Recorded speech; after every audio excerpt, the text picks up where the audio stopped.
Good morning, everybody. My name is Tiziana O'Hara. I work for an organization called the Cooperative Alternatives. We are a cooperative development body based in Belfast, but we work across the region and sometimes across the different borders. We belong to the cooperative movement. So as you know, the cooperatives have been around for more than 180 years. But we have used this concept that is an old concept in new sectors. And we are trying to apply what is a cooperative, a member-owned organization, democratically controlled, in different sectors. And we do that in agriculture and food system, as well in energy. So our work in the last 10 years have kind of tried to showcase that the cooperative are still something usable to the economy of this country and are still a way to build in democratic systems.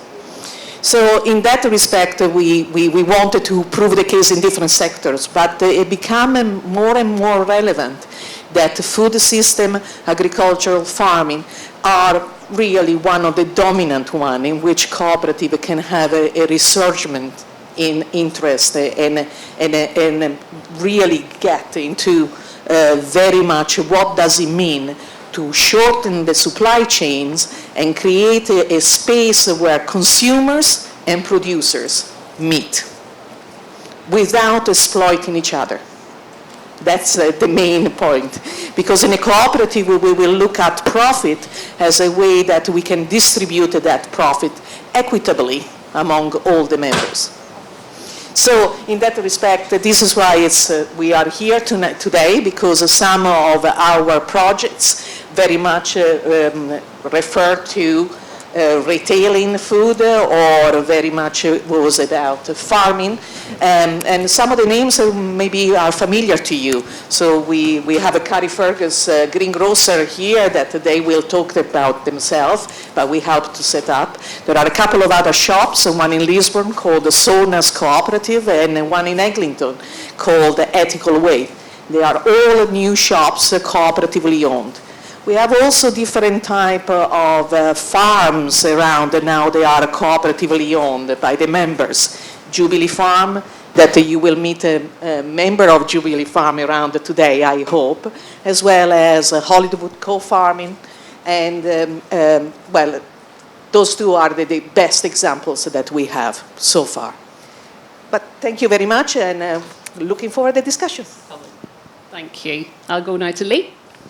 Hi, my name's Robb. I'm one of the founding directors, along with Beth and some other people, of Carrick Greengrocers. I could talk about this work for about 8 hours, so do feel free to tell me to shut up, Beth. So Carrick Greengrocers is a cooperative. We established as a community benefit society in July 2022. We opened in July last year, so we've been trading for just over a year. Carrick Greengrocers grew out of conversations in Carrick about what people wanted for the future of the town, and also part of the Sustainable Food Places project that was being run by Mid and East Antrim Borough Council at the time, which has sadly come to an end. So that gave us an opportunity through an organisation that I founded called Positive Carrick Fergus to talk to people about where they got their food from and what they wanted from their food. And in terms of buying local food, most people were going outside of the town to buy good quality local food to greengrocers in other places. In Positive Carrick Fergus, we're really interested in community-led regeneration. There's a lot of kind of despair about the future of the town centre in Carrick, and our message is that as a community we can create a lot of the change that we want to see when we work together. And Carrick Greengrocers is a great example of that. As part of those conversations, people said they wanted more shops in the town centre, and they wanted to be able to buy good quality local food in Carrick. And so I started saying to people, what about a community-owned greengrocers? Really expecting people to tell me to wind my neck in. But everybody said yes. And then some of those people who said yes came together to start to work up the idea, form a community benefit society, write the business plan ourselves, because actually there's loads of capacity and knowledge and experience already in communities, even though we keep being told that there isn't any, and other people need to come in and give it to us. And then we raised the startup finance through a community share offer supported by Tiziana. Our first goal was £25,000 and we ended up raising more than 34,000. 70% of the people who invested were from Carrick Fergus. Shares started at £25. The majority of people who bought shares bought £25 or £50 worth of shares. So it's really, really accessible. And one of the reasons that we were interested in that model is that obviously it gives people stake in the business. We did a lot of engagement in advance, so that meant that despite our projections in our business plan for our first few days trading, where we expected to take £265, we took £10,000. Because of all that work and those conversations that we'd had, and that feeling of being really actually invested. Community shares are an investment in your community, they're not a financial investment. But that's been really an important part of the story for us. So I'm going to stop there because I'm getting the eye from Beth. Lovely, thank you. We'll get to hear a lot more, don't worry. And now I'll pass to Sean. Thank you, Beth. Yes, so I'm Sean McDermott. Bit background on myself. I've been working in community agriculture for nearly 12 years and horticulture. First starting in Camp Hill and then moved into Larsh, Belfast, where we work with diverse groups of people, mainly adults with learning disabilities, but everything in between, where we grow and connect people to food and nature. And then in the last year, myself and a friend took over Source Grow from Helen Keys, who I can see in the audience. He was the founder, which was established to give direct route to market for small-scale local growers, predominantly like focusing on organic and sort of sustainable growers. And yeah, so it was mainly set up focused at selling to restaurants and retailers, but which is a good model, but we feel, and we've noticed some of the need in the local communities, that we're going to set up community buy-in hubs and focus a wee bit more on direct marketing to people. Also, we were delivering all this great veg and we were like, we're not eating any of it, so we decided we wanted to get some ourselves as well. So we're changing the model slightly, but I think there's lots of room to grow. Yeah, and that's me, I suppose. So. Thank you, Sean. And last not least, Chris. I'm Chris Dobbs. I'm a market gardener. I grow vegetables on 1/4 of an acre of heavy clay outside Carrick Fergus. So normally during my day I'm looking out into a field full of vegetables. So I'm very happy to be sitting here and seeing some real human faces for a change. So thank you very much for inviting me onto the panel. My journey to market gardening was quite a late one in my life. I grew up on a farm, and I absolutely loved growing up on a farm, and getting back to farming, I think, was something that I always wanted to do. And I was talking to one of my colleagues at work one day, and they were talking about growing things, growing vegetables. I'd always been very keen on growing, and they told me about this person, Charles Dowding, who is the sort of no-dig expert. And I was really interested to hear what she had to say about him. And I ended up looking at Charles Dowding, started following him, started listening to podcasts. And one day I found a podcast called The No-Till Market Garden. And when I started listening to that, I knew exactly what I wanted to do. And I became a market gardener. There are definitely some advantages to market gardening. If I look at all the farmers around where I grow up, farming is a very difficult operation to get into. It requires a huge amount of capital. But market gardening is something which is slightly different. It requires a lot less land. I'm on 1/4 of an acre, and the equipment is a lot less expensive, and it returns, you get a return on your investment much sooner than with other types of farming. So I set up a small market garden, And I guess I suddenly realised that I'm actually going to have to try and sell some of these vegetables that I'm growing. And when you are a small-scale farmer, you're not suddenly going to be a big player on the sort of international food system. So I sort of came to the realisation quite quickly that I needed to really start looking at local food systems, which is why I'm so happy to be here today on this panel. And also why I've been so happy to meet a few of the people here from Carrick Greengrocers, from Source Grow, and people who have been looking at cooperative systems, because I think they really do work and they are going to be able to make a difference in how we source and how we eat our food. And if I've got a second longer to talk, I'll just say that I've been going to markets all over Northern Ireland. I've spoken to a lot of people. A lot of people come up and just want to talk about what I'm doing. And there's a real demand for locally grown food which is coming from somewhere else other than the sort of big supermarkets. So I think this is a very important topic for the future.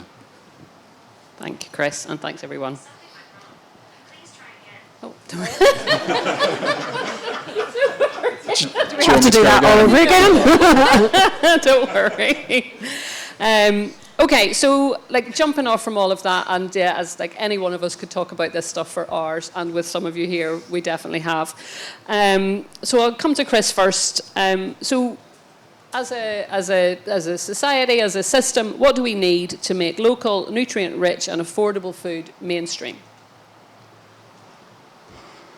Well, I think there are several different things we need. I think one of the most important things we need is sort of community buy-in. We need to re-engage people with the food they eat, because that will ultimately create the demand for small-scale regenerative farming. The food system at the moment, I think it's quite messy and quite complicated. I mean, if I look at the sort of big stories for the year, I mean, farmers going out of business, but then, farms not being able to find employees to pick vegetables. We've got some of the cheapest food in Europe, but more and more people are going to food banks. I mean, there's definitely some things here which are broken, and that sort of gives us the opportunity to look at ways of trying to fix it. But we definitely need more sort of engagement with people. And we also need more smaller farmers and the sort of environment in which those small farms are going to be able to thrive. So they do need sort of access to markets, and they sort of just need to re-engage. I mean, I was in one of the big supermarkets the other day and I picked up a tin of tomatoes. There are some very sort of vague farm-sounding names, something like Green Valley or sort of Lush Pasture, made-up farm name, and underneath the label it said, grown on a farm. And I'm not quite sure where else tomatoes are grown, but that's not a very helpful description of how our food is produced. And there's so many different ways in which our food is produced. And people I think we just need to have a better understanding of the different ways and what value regenerative is going to bring that isn't necessarily, shown on the package. It's more of a sort of learning experience for people, because it brings benefits in so many ways, like creating good jobs, benefits to the environment, locking down carbon, lots of different things. Thank you. I'll go to Lee there. Would you like to just pick up in terms of what we're experiencing in the greengrocers in terms of how people are excited about being able to buy this stuff? Yeah, I think, so Chris and I and Tiziana and I were at a meeting with DARA the other day, and there was someone from the executive office that's responsible for behaviour change, and which, sorry, but I am rolling my eyes. It's very, there is a real temptation to think that, actually we look at the general public, which is not me, of course, as an official from the executive office, and that really we just need to tell everybody to change their behaviour and magically everything will be fixed. And actually, our experience in the Greengrocers, and I'm also involved in repair cafes, and their experience there is that people are crying out for solutions now. They don't need their behaviour changed. Their behaviour has been changed by the creation of enormous supermarkets outside our town centres. That has changed people's behaviour kind of unwittingly and from what we hear, unwillingly. Like that, a big surprise when we opened the Greengrocers was really how trapped people feel by the current system, and that they are kind of trapped going buying from supermarkets. They don't trust them. And they're crying out for change.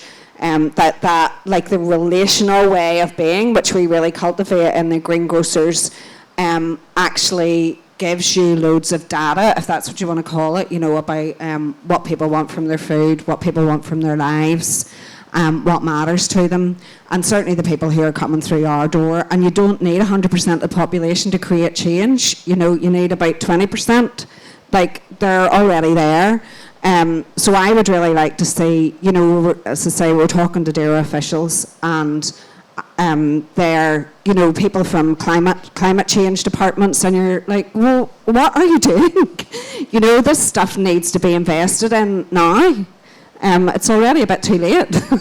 So that we, Tiziana and I would happily go and work with other communities and Beth, and to talk to them about how to set up community-owned greengrocers there. We didn't know Chris existed when we started working on the Greengrocers, and we found each other. But you have to start building it to start to make those connections as well. So I'm going to stop. Yeah, perfect. Thank you. I should have said you don't have to wait for me. Just also, Jeff, just jump in. Can I jump in then? Please. So the investment that we are looking at is, yes, of course, money, but it is investment in people, because that's the most important investment that we can ever make. And when we are going around, the little communities that they want to change, we pay attention.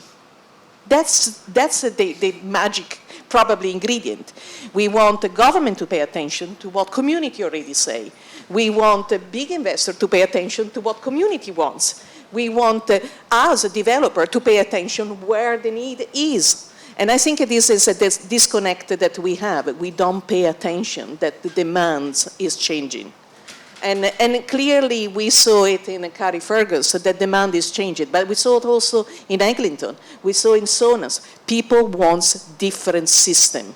So if we have that as a premises, all the rest will follow, because then we can build on that demand. We have a generational change now, that people is actually fed up of shopping in supermarkets. People do not want to be called consumers only. They want to be part of the production. So that dichotomy that we had for so many years between consumers and producers needs to be changed. It's not a dichotomy at all if you are looking from a new generation perspective. We wanted to be part of it. So in our cooperative mentality, co-ownership of your enterprise, it's important. Because consumers and producers are there at the same time. And their needs become something different. So it's a bit theoretical, sorry if I went on that, but it's a bit idealistic maybe, but it's actually based on what we hear on the ground. That kind of shorten, and all that follow, shortened supply chain, more community shop, more community farms, all that because we invested in people and we invested in what they say. So we are not saying something different for what we hear. I think that's a great place to bring Sean in. Just would you want to say just a bit about your experience with veg boxes? It's basically people love local, they want it, and there's a real driving force for it. But I think the problem with the local food system, we have to look back. So where did it go wrong? We did used to eat local, everyone did. When did this global thing take over? It was after the Second World War, sort of, when we were told to feed the world, and that's what a lot of growers still consider. We have to feed the world, we have whatever, we're producing enough food for 10 billion people, isn't it? And most of that's going to waste. It's more supply. So I think we need governmental change for the food system to get more fixed. And we need to pay public money for public good. So like nature-friendly farming, we need to focus on actually doing good farming, good practices. So we're not paying to produce loads of bad food and then paying to clean up the bad food, like Loch Ness and things. So yeah, that's my bit. Thank you. We've said a bit there just about kind of cooperative systems. I wonder, Tiziana or Lee, do you want to kind of come in on what's particularly magical, I guess, about like community ownership in terms of like local food systems? What's the magic? I guess it was, Lee can talk about Carrick Fergus. I talk about I guess it's giving the opportunity to people to participate in the system and be actors rather than recipient. That was what galvanized, Jubilee when they wanted to purchase land together. That was what galvanized Eglinton, the ethical waste shop that was already in existence, but their owners, the private owners, decide to close it down. And the community around that say, hold on, we don't want to close it down. It's a resource for the community. So they put together their own resources and they took over. So in that respect, it's about, the magical is about when you are engaging, participating, and become part of the system. When we kind of shorten that, in my opinion. But of course, I'm coming from the cooperative movement, and of course, in the cooperative, even history of the movement, we know that there are some issues that in the 1800 and in the 1844, when we started, were very relevant. Food, energy, because the candles that the Rochdale pioneer went to buy in Manchester and brought back to Rochdale to sell through their first shop, cooperative shop, was about candle, flour, and very much the need that people was having at the time. And look at now, almost 1.5 centuries afterwards, we are still talking about the same thing. What people want: food, affordable energy, and good housing. By the way, the Rochdale pioneer offered accommodation to their own workers. Can you believe it? That was 180 years ago. And now we are still doing the same thing. We need to address the needs in the community.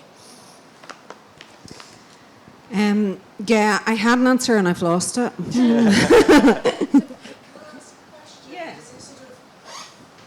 Wait for the mic, please. Hang on, don't worry. Do I have to press anything? No. I've got so many questions, and I suppose they are sort of connected. I want to know how many people are still engaged in the grocery shop compared to when they first bought in. And does it require one person or one small group of people to keep the energy going? Because I don't know, but from my experience of cooperatives, they, after a few years, they sort of wind down because the person who had the energy to start it isn't still engaged. And the other question I have is, how do you get the original engagement? I guess the fact that people have given money has helped to get this engagement, but how do you actually get those people to put the money in the first place? Okay, so a couple of things there. So the language is really, really important that we use around this. So we don't just, sorry if this sounds like, we don't get people to do anything. I think that we need to be really conscious that that's not the starting point, that it's how do you, for me, like how do we invite people in? And also how do you work with the energy that's already there, so that finding out, having those conversations in a really informal way that costs you nothing is really, really low risk. What do you think about your community-owned greengrocers? Is that something you'd be interested in, to test those ideas out and to work out if there's energy for an idea? That's kind of the way I work, and that works for me. We're all working in different contexts, so you kind of have to find out what works for you, I think, as well. So I also was I ran a Facebook page as part of Positive Carrickfergus for about 6 years, so I kind of got a lot of information from there. A lot of people reminiscing about a greengrocer in the town centre because we hadn't had one for about 10 or 15 years. So I had a lot of contextual information. I also live in Carrick. That's a really important part of my work, that I am doing the work in the place that I live in, because community work has become really professionalised, and actually there's a premium has been put on coming and doing this to other people from outside, and that objectivity is valued more than like our subjective experience, and I think that we've lost something through that.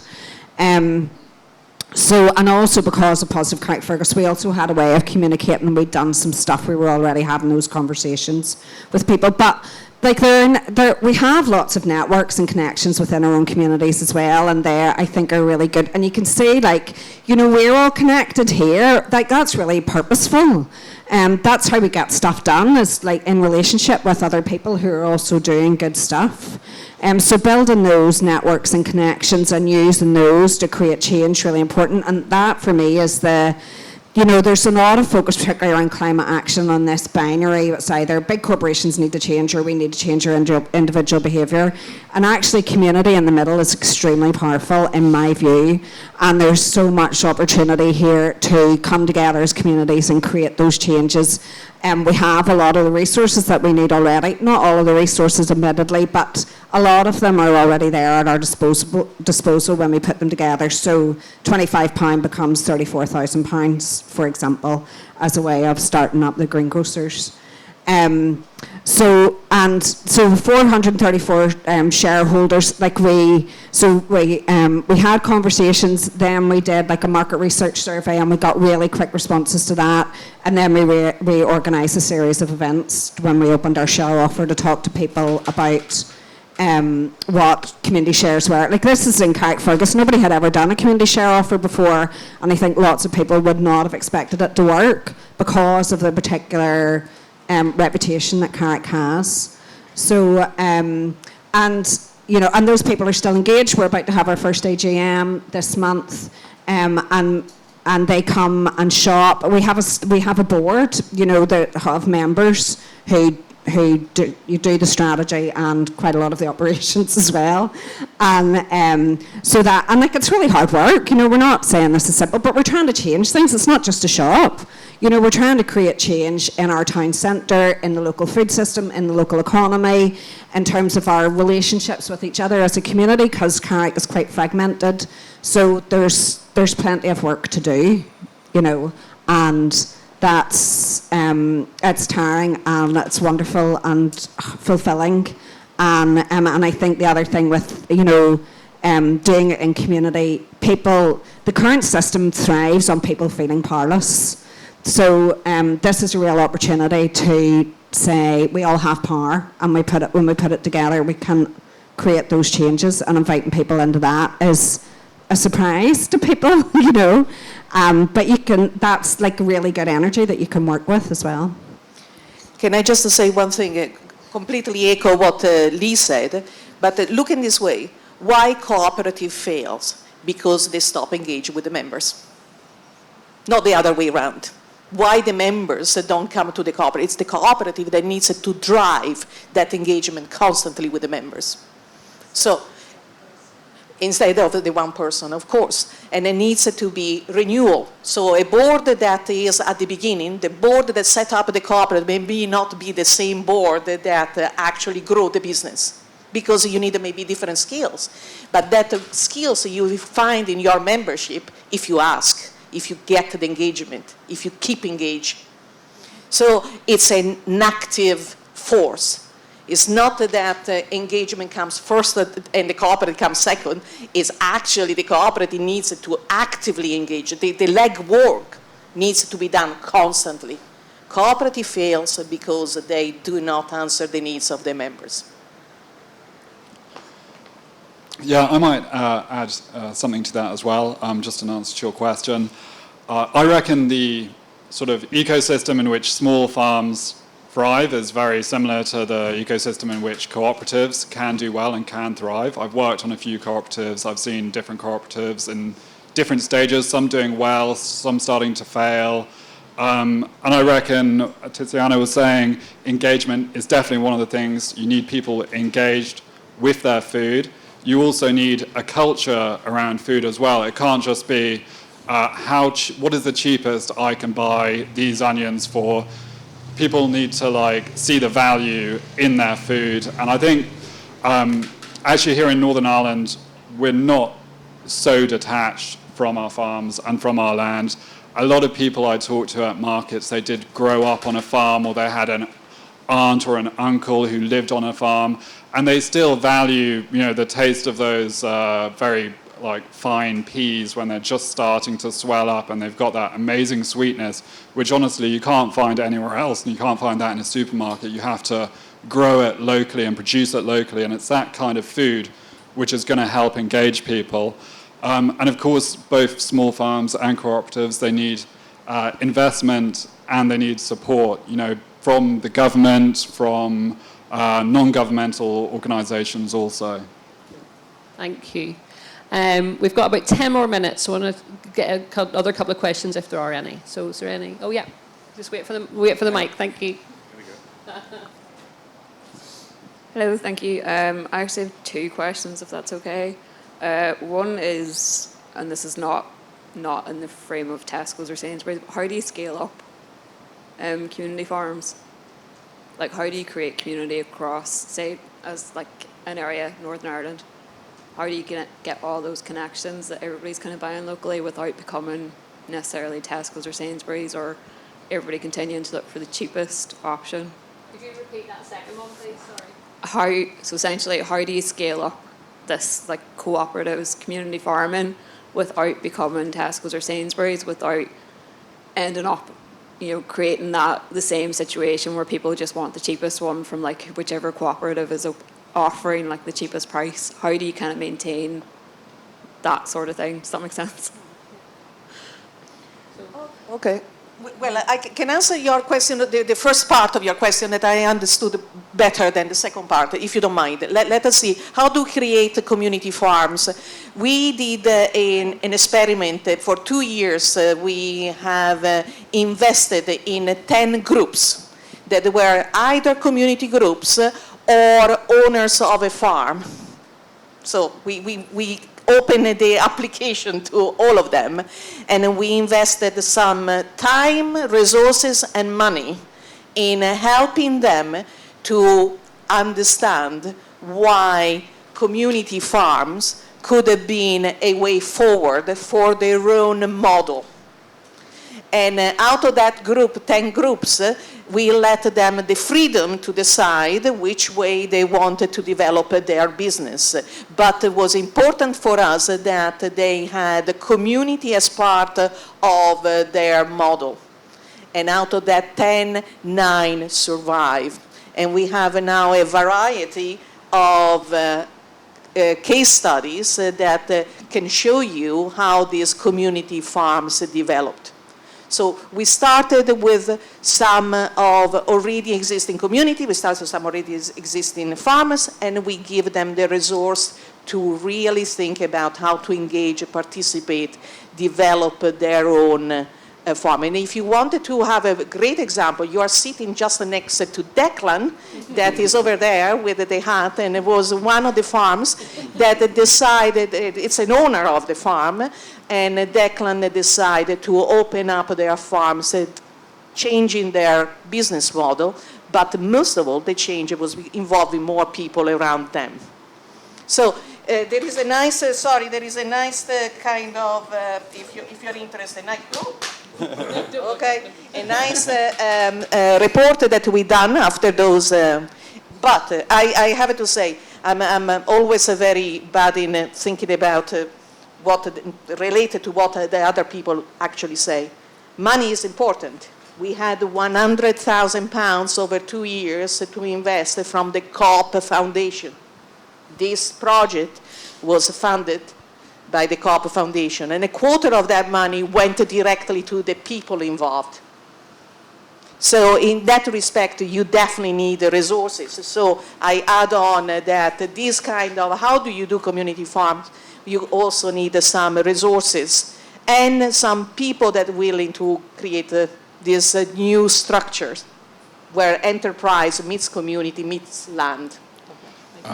Yeah, and I'll just also say about scaling up, it's not just a question of scaling up the individual farms. I think we also want to scale up the number of farms as well.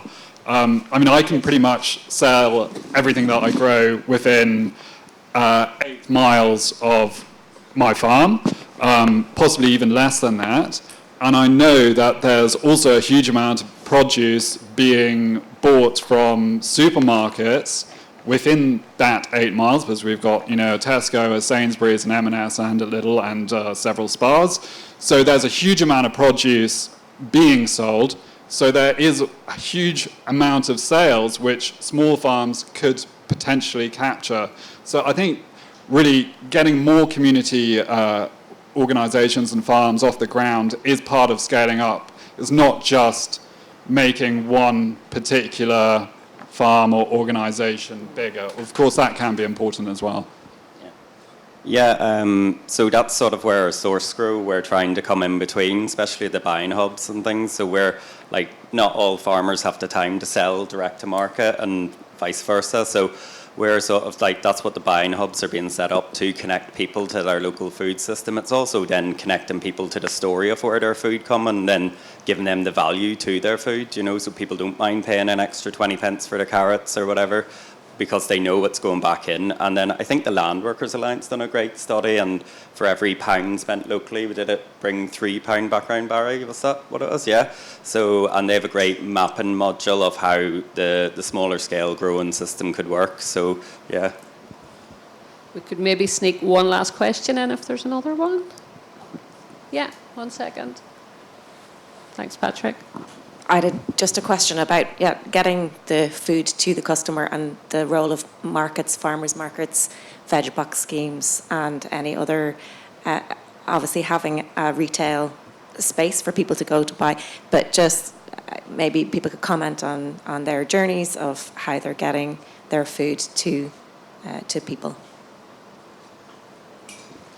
Yeah, I mean, well, when you start marketing, I guess the simplest thing to do is literally go to an actual market. And there are various markets around Northern Ireland. We don't have many sort of farmers markets as there would be in, say, France or some of the continental countries.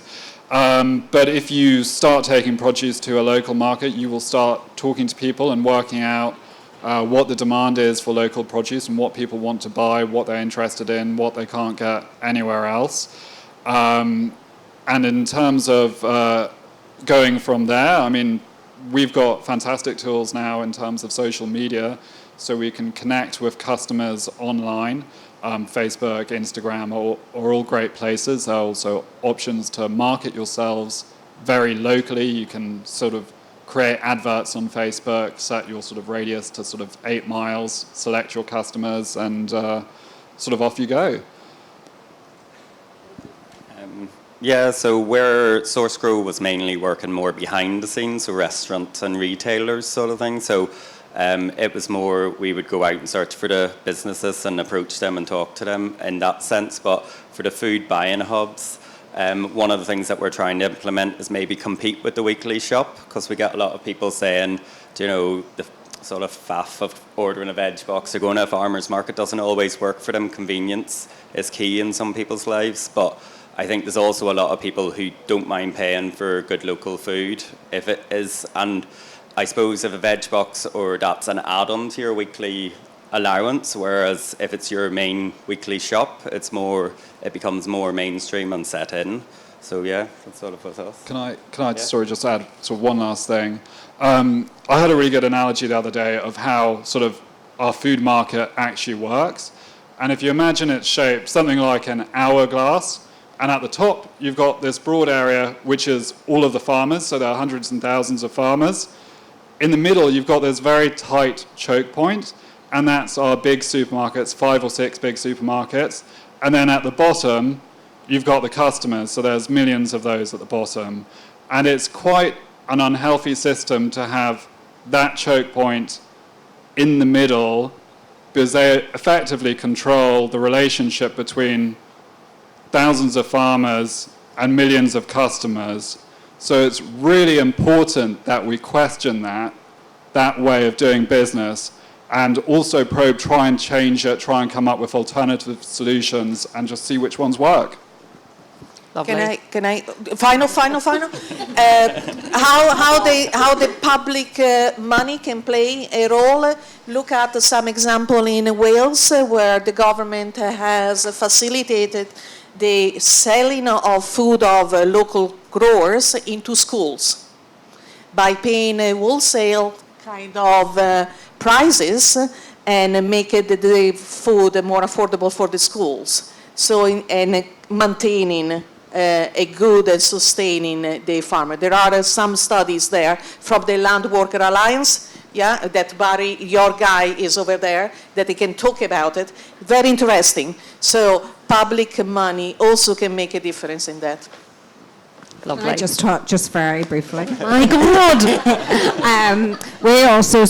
We're currently getting some funding from a programme called Bridging the Gap, which is about giving people on low incomes access to really good quality climate and nature friendly food. So we can offer a 50% discount on that food, which of course then means that hopefully that we can buy more of it, because that's helping to create more of a demand. We're making that accessible to people who ordinarily think that that's beyond their reach, even though they are entitled to good quality healthy food. And so there are lots of different and innovative ways that we can work together to create this new system. And I think just thinking back to how do we make sure that we don't replicate the dominant system that is not working. We really have to pay attention to why that's not working and not actively not build that into this new system. So I think even really thinking about phrases like scaling up, which is very much dominant system way of thinking.